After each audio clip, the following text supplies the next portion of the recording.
Olá, meu nome é Nayana e eu sou professora de artes. Essa aula faz parte do volume 3 da unidade 4, Dança e Patrimônio Cultural. E esse tema é o tema 1, a dança contemporânea. E aí ela tem início na página 77. Essa aula deve ser acompanhada pelo slide que será disponibilizado. E nós vamos utilizar algumas imagens, né? Vamos começar aqui falando um pouco dos objetivos dessa aula. Então, os objetivos são aprofundar os nossos conhecimentos sobre a dança contemporânea e conhecer também algumas coreografias que marcaram esse modo de dançar. Vamos dar início com uma leitura de imagem aí na página, no slide de número 3. Vamos ver um pouco dessa imagem, né? Vamos observar. O que a gente consegue ver, né?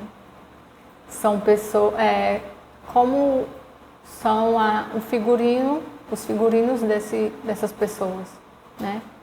O que elas estão utilizando. Então, essa imagem é de um trecho do documentário sobre uma dançarina, uma coreógrafa, que é a Pina Bausch. É uma dançarina e coreógrafa alemã e ela trouxe muitas inovações para a dança.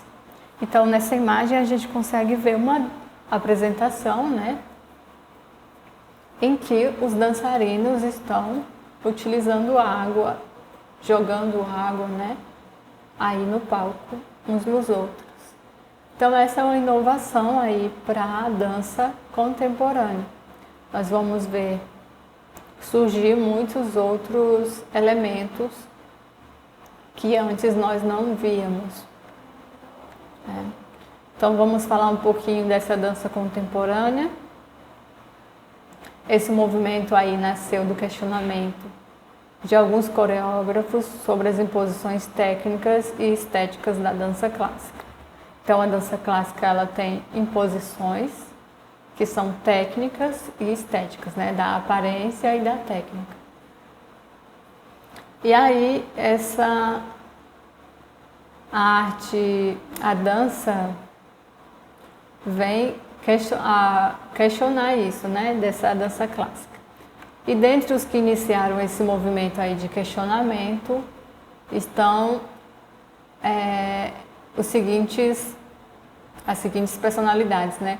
Que é a Isadora Duncan, a Martha Graham, Louis Fuller, Ruth Sands Dennis e o suíço Emily Jacques e o austro-húngaro Rudolf van Lamban. Esses são personagens já conhecidos, né? Porque nós vimos em aulas também anteriores, alguns desses. E esses personagens aí, essas pessoas buscavam maneiras inovadoras e pessoais de se expressar por meio da linguagem da dança. Bom, no entanto, alguns fundamentos da dança clássica permaneceram. A dança e a música continuaram dependentes uma da outra, bem como a narrativa que fazia parte de muitas coreografias e foi mantidas por vários coreógrafos modernos em suas criações, embora a escolha de movimentos de figurino tenha conquistado maior liberdade. Então, essa diferenciação, esse questionamento da dança clássica, ela surge com a dança moderna, né? Então, esses personagens fazem parte da dança moderna e eles buscam essa ruptura da dança clássica.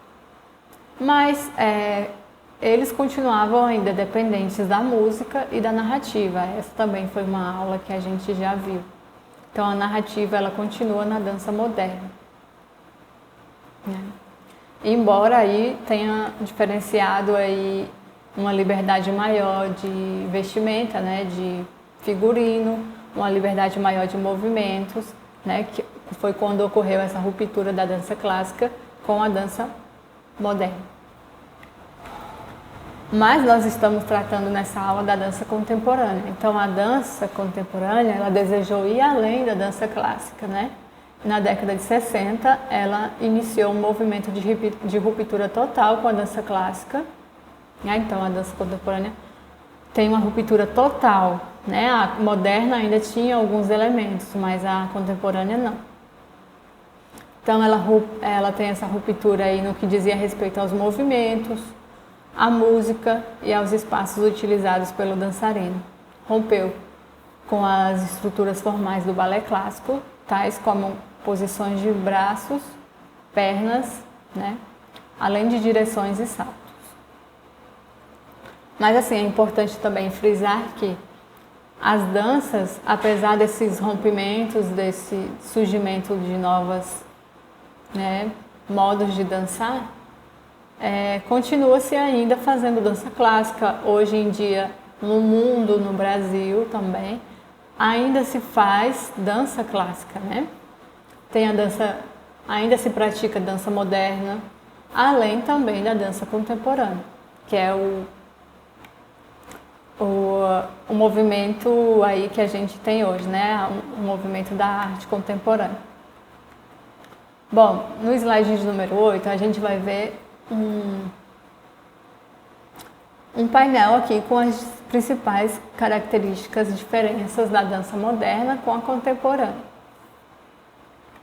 Então, nós podemos observar aqui que a dança moderna, a narrativa faz parte dessa coreografia. Então, na dança moderna, ela ainda conta uma história, né? Essa dança, ela vai contar uma história, vai falar de alguma coisa. A dança moderna também ela permite maneiras mais livres e pessoais de expressão do artista. Então, ela tem ali mais liberdade, né, de expressão.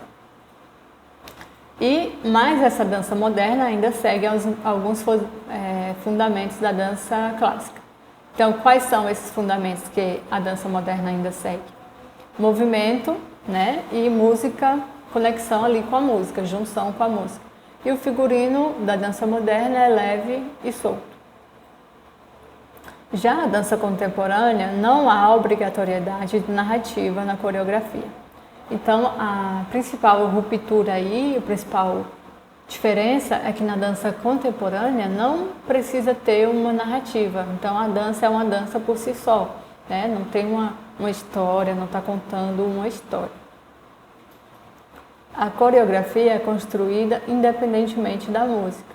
Então, né, na dança contemporânea, o dançarino não precisa ele não precisa seguir ali aquela música, né? Não precisa ter uma junção de música e dança. Ela não impõe movimentos rígidos e os objetos fazem parte da coreografia. Então, na dança contemporânea, podem ser incluídos objetos também, né? E eles fazem parte dessa coreografia. Também são utilizados espaços inusitados para as apresentações. Então, na dança contemporânea também, sai um pouco aí do palco, né, conhecido.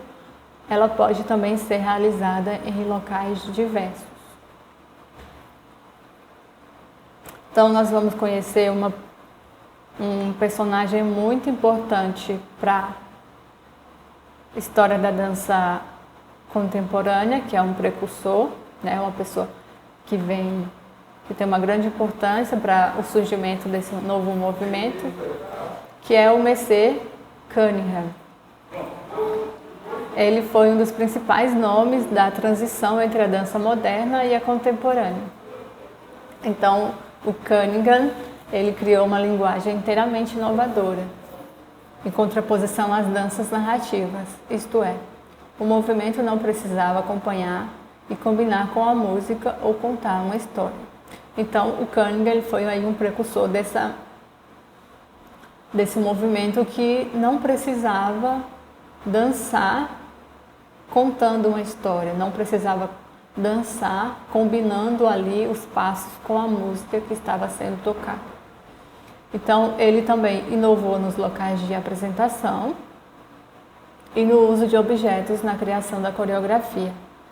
Então, você consegue ver nessa imagem no slide de número 9, uma imagem do Cunningham fazendo um passo de dança, que ele está utilizando uma cadeira, e essa cadeira está acoplada aí com o corpo dele, né? A cadeira está junto com o corpo dele, e essa cadeira faz parte dessa apresentação. Esse objeto, ele faz parte dessa dança, né?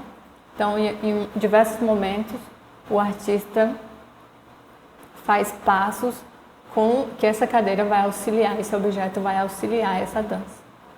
Então, ele também opunha-se à dramaticidade presente na dança moderna.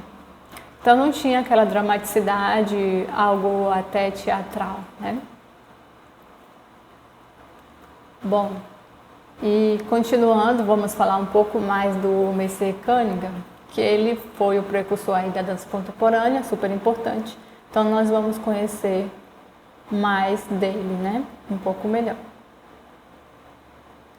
Então, ele nasceu aí em 1919, nos Estados Unidos, e com 12 anos ele já estudava dança e logo ele se tornou um dançarino profissional. A gente tem uma imagem dele aqui no slide de número 11. Ele também estudou em uma escola de teatro para aprender as técnicas dessa linguagem e aplicá-las no seu trabalho aí com a dança. Então, junto com a Martha Graham, que é uma coreógrafa estadunidense que a gente já citou em outra aula, né, sobre dança, ele participou da transição do balé clássico para a dança moderna. Então, o Cunningham aperfeiçoou sua dança.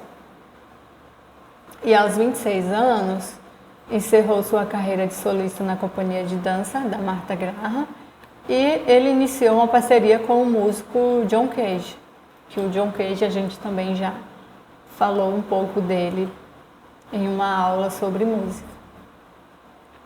E aí, junto com o John Cage, o Cunningham fundou uma companhia de dança, a Messee Cunningham Dance Company, em 1953.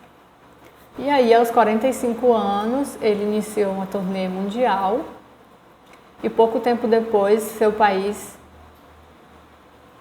de origem o reconheceu como mestre da dança. Ele foi vinculado a artistas visuais também da pop art, né, como a gente já citou em aulas passadas.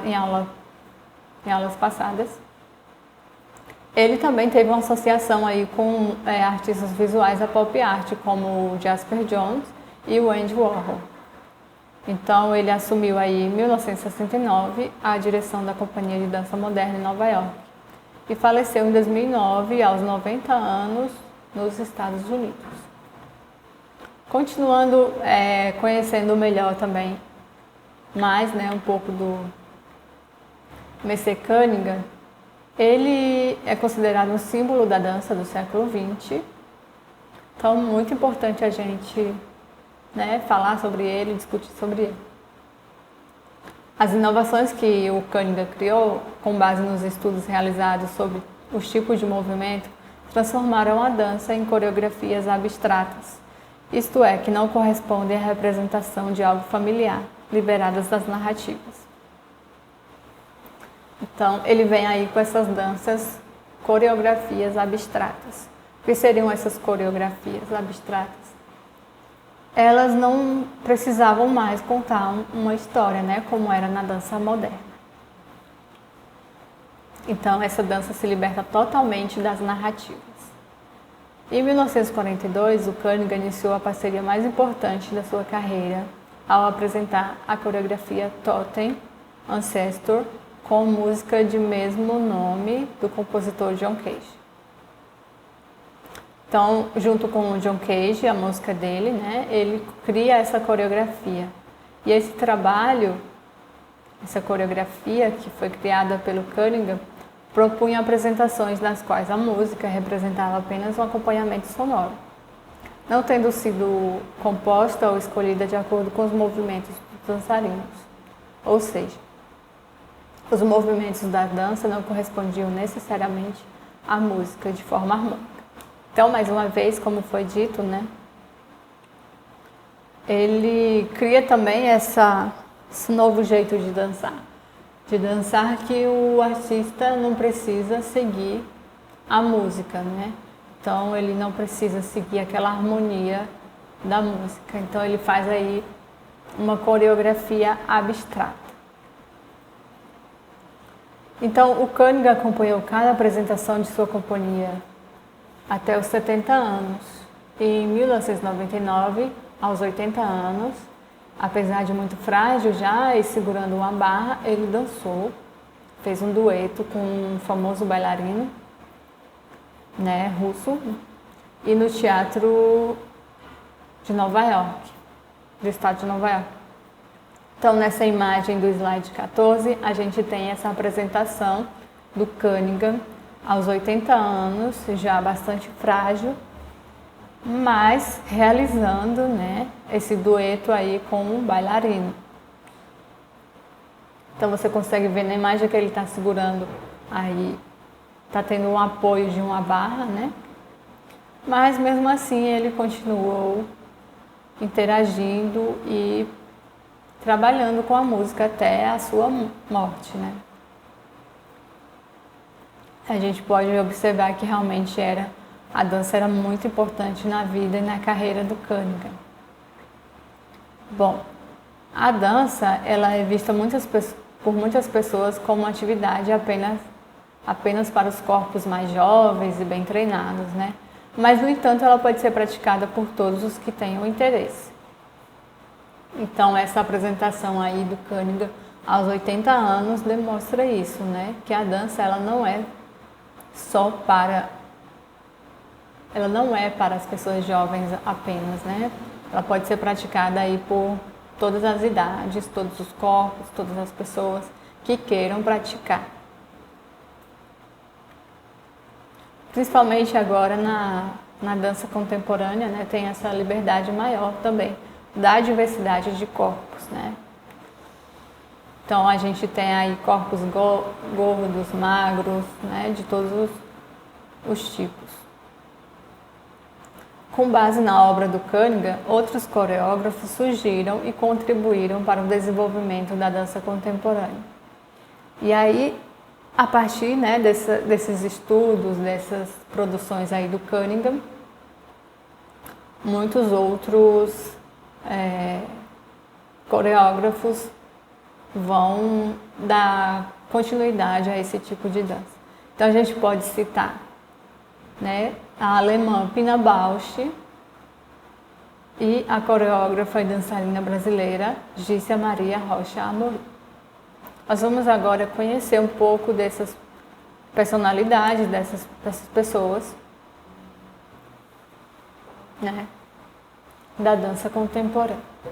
Então a Philippine Bausch, que é mais conhecida como a Pina Bausch, ela nasceu na Alemanha em 1940 e foi uma coreógrafa, dançarina e diretora da companhia de dança Pina Bausch.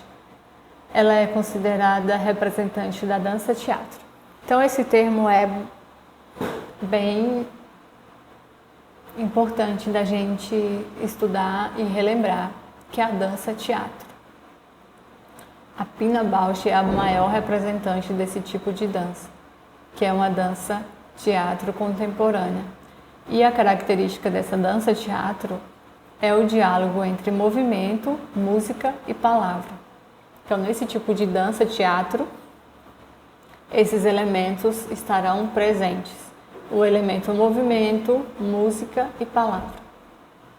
E as coreografias aí da Pina Bausch reproduziam movimentos do cotidiano, né? Movimentos banais. Como o de pessoas andando pelas ruas, movimentos aí do dia a dia, né? E estavam relacionados à experiência de vida de seus dançarinos. Eles participavam da criação de seus trabalhos, ensaiando até a exaustão, para que os movimentos se tornassem totalmente naturais.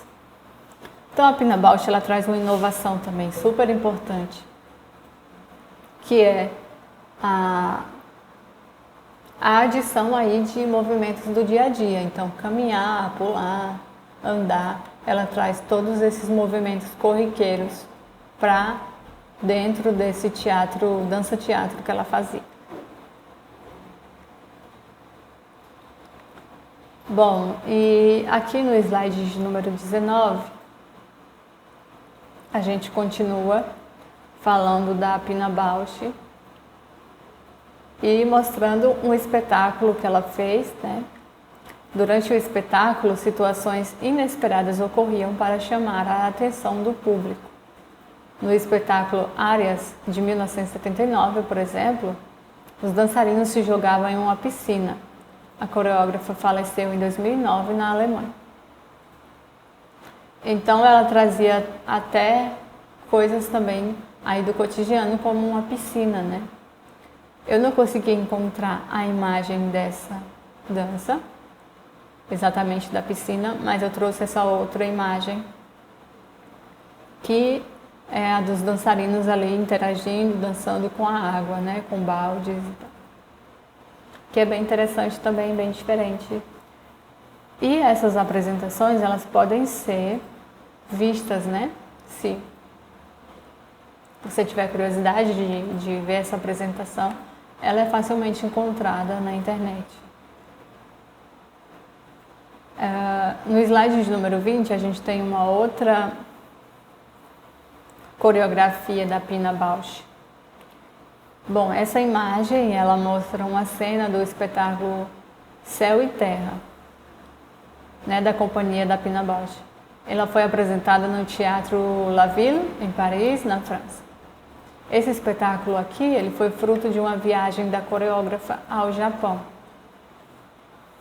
Então, nessa imagem do slide 20, a gente consegue ver como foi essa apresentação, né? E a gente pode observar que parece que tem neve caindo, né? Descendo no palco.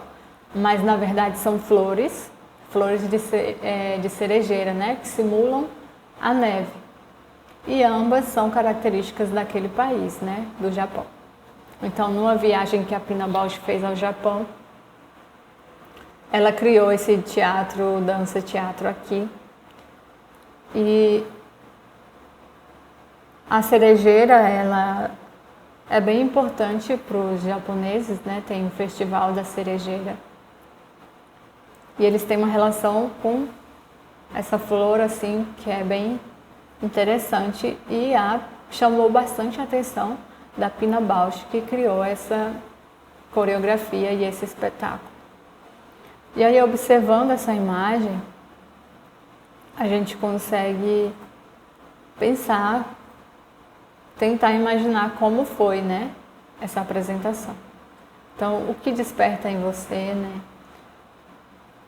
Os movimentos que a gente consegue ver nessa imagem, imaginar nessa imagem, né? O que eles trazem, a sensação de quê, né? Então, é bem interessante também. Continuando, nós vamos falar um pouco da Gícia, que é brasileira.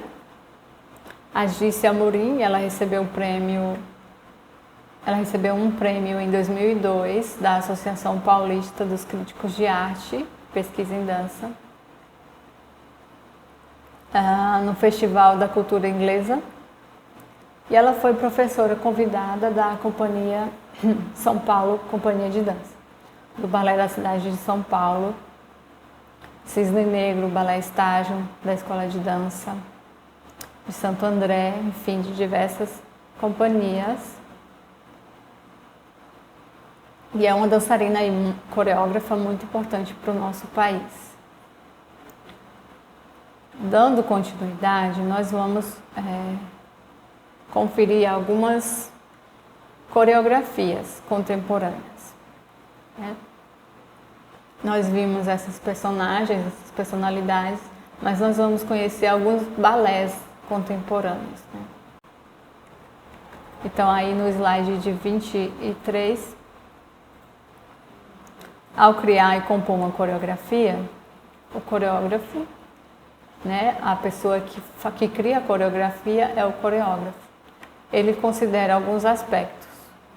Então ele vai considerar as dimensões do espaço, o limite do corpo humano, a música, né? Ele vai pensar em todos esses elementos. O movimento e os efeitos plásticos. Ele pode utilizar movimentos imitativos, né? O coreógrafo também pode utilizar movimentos expressivos ou abstratos, existentes em outras danças, em espetáculos teatrais ou de circo. O coreógrafo também pode utilizar a mímica, né? Imagens do cotidiano ou ainda criadas especialmente para a composição que está em mente aí desse coreógrafo. E ele pode estilizar ou unir tudo ao seu gosto. Então é o coreógrafo que vai pensar em todos os elementos aí de uma dança. Então, nós vamos conhecer algumas coreografias contemporâneas do Messer Cunningham, da Pina Bausch e da Gissi Amorim, que nós conhecemos agora, né? Mas nós vamos falar um pouco de algumas coreografias, conhecer, né, algumas coreografias desses coreógrafos. Vamos começar pelo Cunningham com a dança Biped. Então, nesse espetáculo Biped do Messer Cunningham, as imagens foram projetadas foram projetadas em um telão transparente que cobria totalmente a frente do palco. Então ele colocou um telão que era transparente na frente do palco e ele projetava imagens nesse telão, dando a impressão que as figuras flutuam diante e entre os dançarinos, realizando movimentos semelhantes ao que fazem parte da coreografia, como as sombras gigantescas. Os movimentos dos corpos que dançam e a animação digital projetada se integram na mais perfeita harmonia. Então, o que é que o Cunningham fez? Ele projetou essas imagens, a gente consegue ver aqui no slide de número 26, né, como eram mais ou menos. E os dançarinos iam dançando ali, né, junto, interagindo com essas projeções. No slide de número 27 nós temos uma outra imagem que pode ser a gente pode ver melhor, né, como foi essa apresentação. Então é bem interessante, são desenhos, né, de corpos humanos e bem coloridos assim, então parece bem interessante essa apresentação, esse espetáculo do Cunningham. Você sabia que a palavra biped diz respeito aos animais que se locomovem na posição vertical, como o ser humano? O nome dessa apresentação é bípede, né? Bípedes são os animais que se locomovem na posição vertical, né? Em pé. Como nós, seres humanos, né? Então, o título dessa coreografia corresponde exatamente à postura dos dançarinos, que realizam movimentos vigorosos de pernas, braços e torso na ponta dos pés e em pé, na posição vertical. E eles fazem essa apresentação aí até o final do espetáculo, quando um a um dos dançarinos, né, se dobram no chão, frente para a plateia. E essa coreografia do Biped é uma das coreografias do Cunningham que é mais apresentada no mundo todo. Então é super famosa, se você quiser conferir também. É fácil de encontrar e muito interessante, né? Outra coreografia do Cunningham é Variations 5. Ele criou essa coreografia, Variation 5, em 1965. E nessa coreografia aí, os dançarinos se movimentavam no palco entre células fotoelétricas que emitiam sinais para a mesa na qual John Cage e David Tudor geravam sons. Então, a gente já falou do John Cage, né? Um músico em uma aula de música.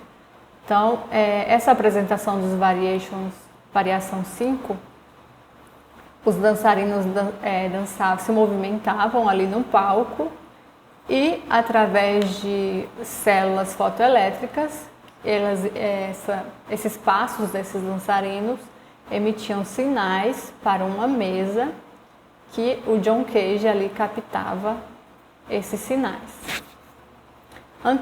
Várias antenas foram dispostas no palco e aí quando os dançarinos passavam por essas antenas, as imagens do movimento eram registradas por câmeras instaladas no corpo desses dançarinos e um som era produzido, transmitindo o movimento para a linguagem de bits e bytes de um computador.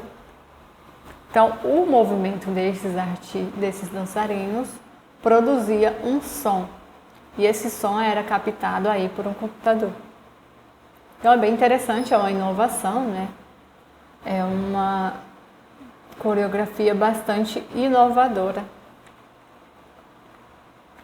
Continuando com as coreografias que nós estamos conhecendo, a gente vai conhecer também uma coreografia da Pina Bausch, que se chama Cravos.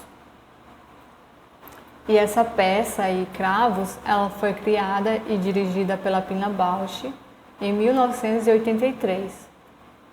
E ela foi inspirada em uma experiência de coreografia durante uma temporada de férias no Chile. Então, a Pina Bausch teve essa inspiração, né, durante uma viagem que ela fez ao Chile. No campo de flores protegido por cães ferozes, chamou a sua atenção. E a beleza do local se contrapunha ao clima opressivo causado pela presença dos cães, que evitavam a aproximação de qualquer pessoa. Então, o que a fez pensar nessa coreografia? Ela estava ali de férias no Chile e ela viu um campo de flores. Então, nesse campo de flores tinham cães ferozes que não combinavam com aquele local, né?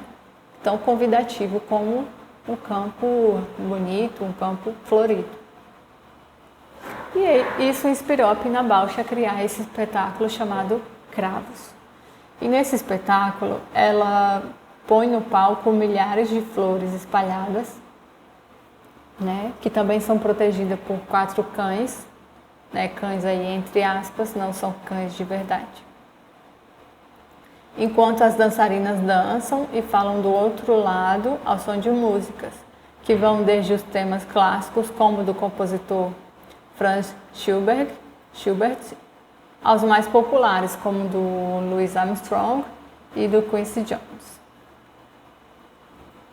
Então, no slide de número 32, a gente tem uma imagem desse espetáculo, né, Cravos, e nós conseguimos ver mais ou menos como era a ambientação dessa peça, né, dessa dança, teatro. Como era o figurino dos dançarinos e etc.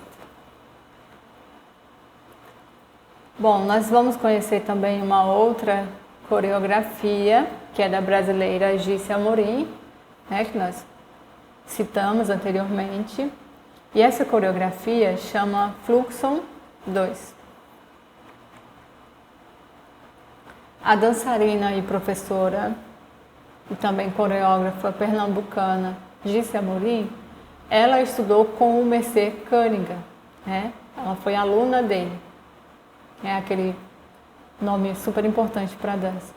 Em Nova York, e ela estudou aí com ele na escola que leva o mesmo nome do coreógrafo, o Mercer Cunningham Studio.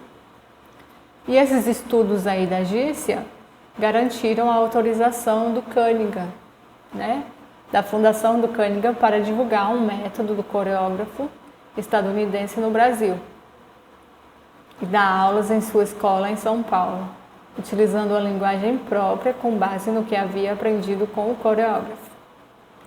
Então a Gice, ela tem autorização, ela pode dar aulas com as técnicas, né, ensinadas pelo próprio Cunningham. Então aqui nessa imagem a gente pode ver, do slide 34, uma coreografia, né, realizada pela Gice, mas com inspiração aí com estudos do Cunningham. Então, nessa coreografia chamada de Fluxo 2, a Gice, ela apresenta uma produção solo, né? Ela faz essa dança sozinha e é o resultado das pesquisas dela sobre pequenas variações de movimento que acontece como ondas que se desdobram, aceleram e retardam, privilegiando o controle do corpo e a precisão dos movimentos. Então, nessa obra da Gice, nessa composição, né, no Fluxo 2, ela apresenta resultados de uma pesquisa dela, e ela fica variando os movimentos. Então, ela acelera o movimento, retarda, né? E com isso ela privilegia o controle do corpo. Então, ela mostra a capacidade do corpo de controlar esses movimentos. E além disso, ela experimenta o que pode fazer com os pés, braços, troncos, cabeça, em busca de novas possibilidades.